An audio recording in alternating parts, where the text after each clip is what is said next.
Welcome, wrestling fans. You got the show here, Bill Schuyler at One Wrestling, WWE NXT Invasion. Coming at you this week on October 16th, 2014 for NXT Live from Full Sail University.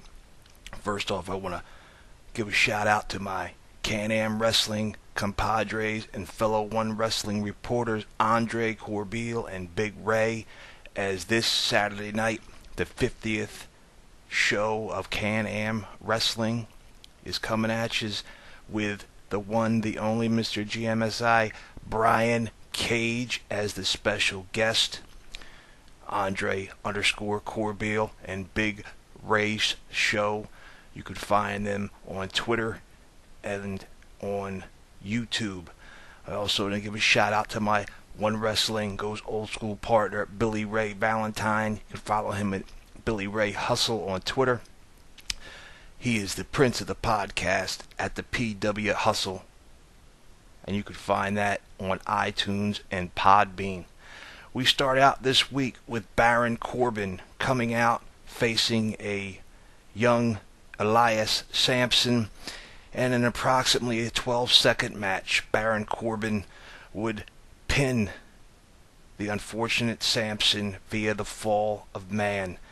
I gave this match a 1 out of 5, and it's time for a real solid match for Corbin to prove what he's got in the ring.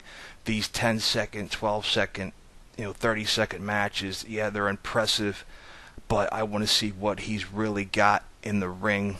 He's yet to speak on the mic.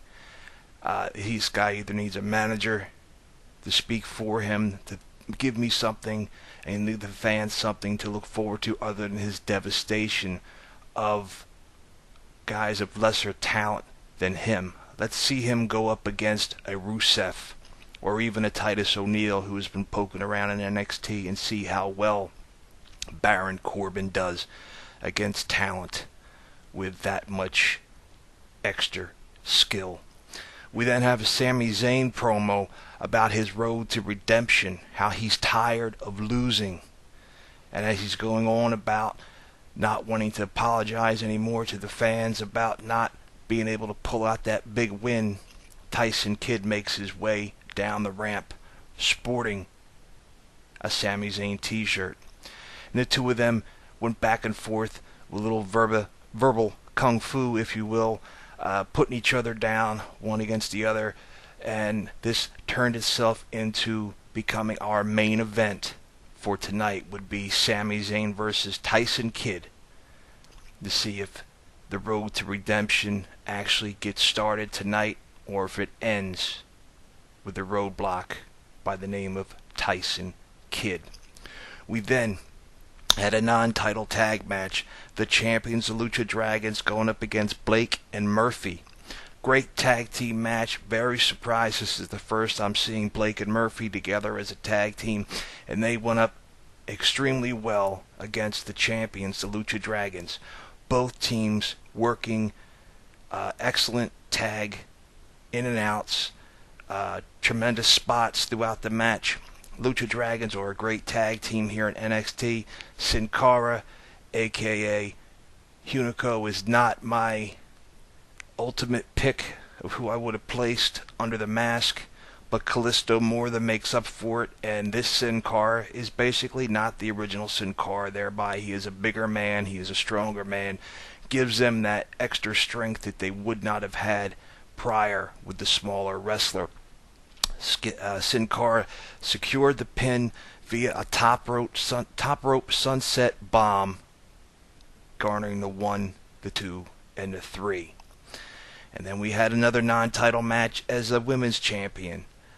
The one, the only, Charlotte Flair versus Ireland's own Becky Lynch. Lynch took the match as they went back and forth throughout, giving the champion quite a handful. Charlotte Flair came into this match very cocky, very overconfident, and Becky Lynch took her to the limit. She got advantage over top of the champion, dropping 3 running leg drops on Charlotte, leaving her dazed and out of it on the mat. Pin attempt for the 1, the 2, and a kick out at 3. With that, the champion kicked it in to overload, if you will. She hit her with the figure 4 headlock, bashing her face down into the mat repeatedly. And then she went and hit the natural selection, securing the pin 1, 2, 3. But what we had here was an outstanding female match here in NXT. They are quickly growing to having the best women's division in the business. Certainly better than anything on the main roster. And I would put this NXT women's roster up against the knockout division in Impact Wrestling. That's how good I think these girls are. Becky Lynch was fantastic. Charlotte Flair is outstanding. And the rest of the roster of female wrestlers here at NXT need to be seen to be believed. It's a long way from the Divas on Raw and on SmackDown. We then had an Ascension promo where they were threatening Hideo Itami and then basically said, we'll give it to you in a language you understand. You don't belong here. It was time for you to go home. Sayonara. End of interview.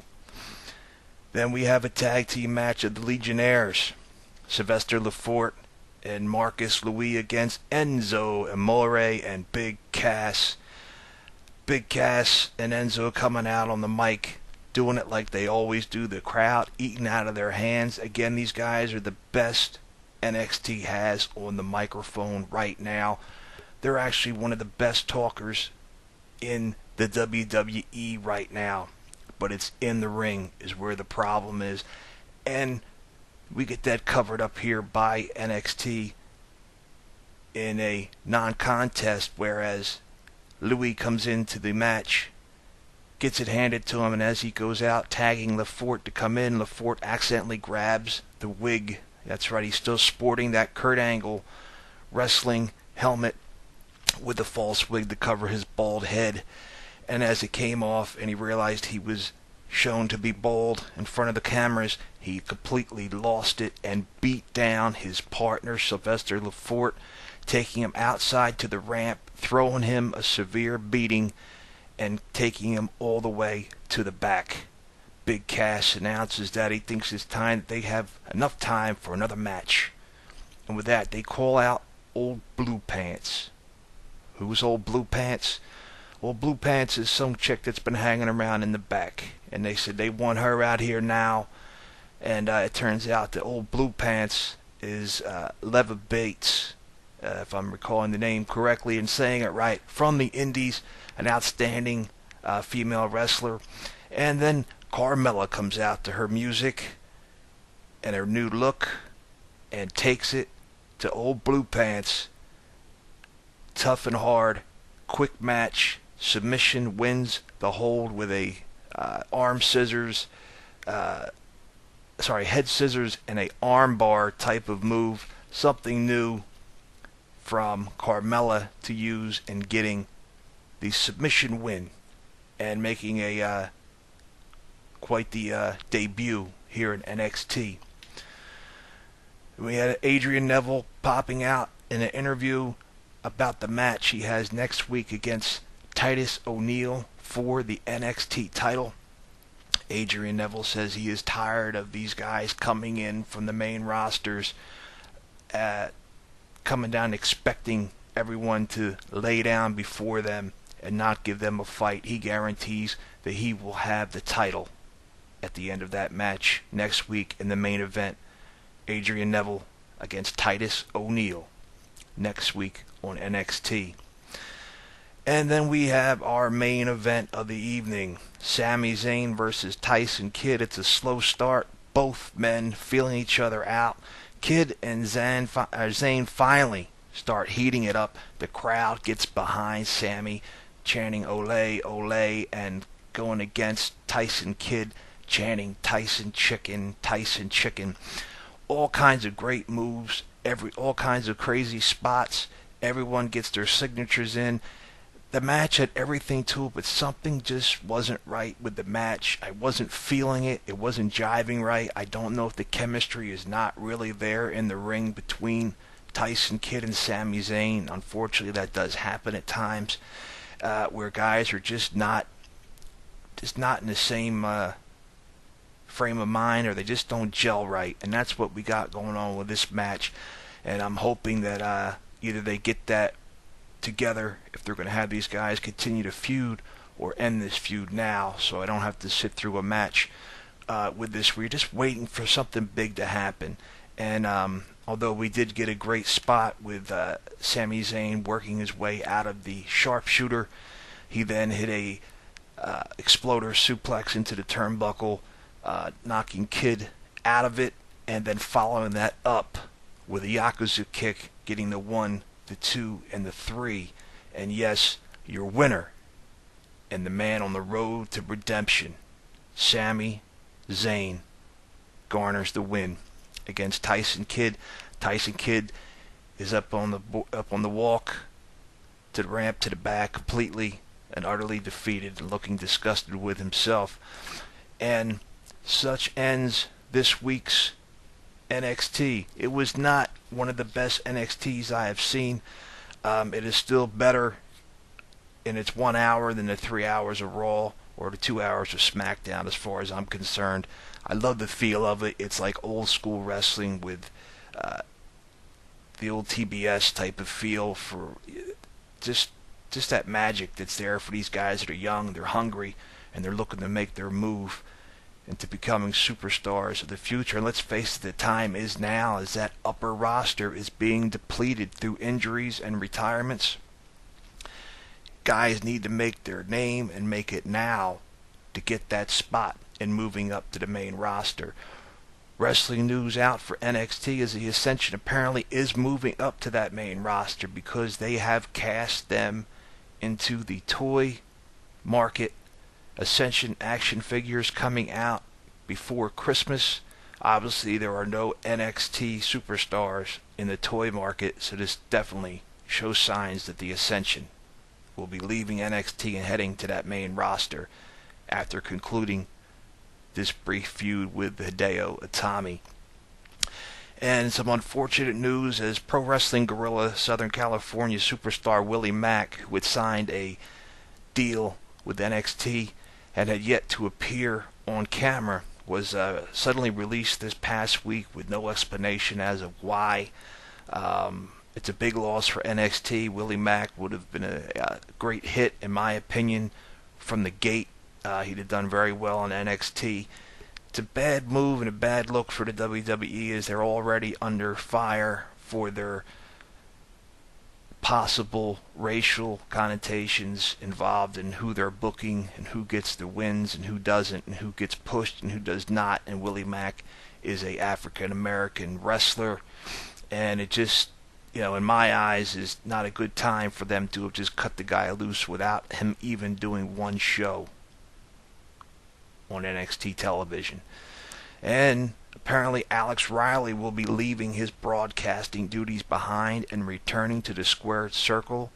Good news for Alex Riley and the fans, as Alex Riley is a fantastic wrestler who's being wasted in broadcast duties, in my opinion. It's a guy that operated fantastic when he was with The Miz, and they just dropped the ball with him, and hopefully he's going to get rebuilt along the lines of Tyson Kidd's resurrection here in NXT. I would expect Riley to be in the ring, fighting alongside those he was just calling their matches on, and seeing how he winds up. He's already been pushing that heel mode. I'm expecting that to explode big time when he returns to the ring. And with that, that's all the news that we have for NXT as of now. And as I said, I'm going to give each and every week, we're going to talk about wrestlers who are on the roster from NXT and who they were in the independents. And we're going to talk today about KALISTO, formerly known as Samuray Del Sol, which stood for Samurai of the Sun. that was due to his mix and love of Japanese-style wrestling and lucha libre. He debuted in 2006. He wrestled primarily here in the United States for Dragon Gate USA and Evolve. He was down in Mexico for AAA, wrestling as Octagon Jr. He had worked in CZW, the NWA, Pro Wrestling Guerrilla, IWA out of Chicago, and was signed to NXT in 2013 and obviously renamed KALISTO, and had become one half of the tag team champions of NXT. He's greatly influenced, as I said, by lucha libre style and Japanese. He, coming into the business, donned a mask and created the name of Samuray Del Sol. Was into great feuds with Sami Zayn under the name of El Generico in Dragon Gate USA and Evolve, and on the independent scene, Pro Wrestling Guerrilla, CZW, everywhere he was. I urge you, if you get a chance, to pick up any of the DVDs of these Dragon Gate shows where you're going to see guys like Sami Zayn. You're going to see guys like KALISTO, Adrian Neville, Kevin Steen, guys who have not yet entered into their Steen, Fergal Devitt, Prince Devitt, all these guys. You find them on these indie tapes, showing my age, indie DVDs. Pick them up. Give yourself a chance to see the superstars the same way that Triple H and his guys have been scouting them throughout the world are, and see what magic they're able to do in these small arenas in front of a handful of fans, as opposed to having the big bright lights and pyrotechniques there in NXT. You will not be disappointed. That much I can guarantee you. I would like to once again give congratulations out to the Can-Am Wrestling Show, Andre Corbeil, Big Ray Show. That's Andre_Corbeil, and the Godfather himself, Bill Apter at Apter One Wrestling. None of this goes on without Bill and everything he's done for us in getting us our spots and being able to come to you each and every week, bringing you One Wrestling, goes old school, the Raw reports, Impact reports, and the NXT Invasion. And again, shout out to my partner at Old School, Billy Ray Valentine. And with that, I'll see you guys down the road.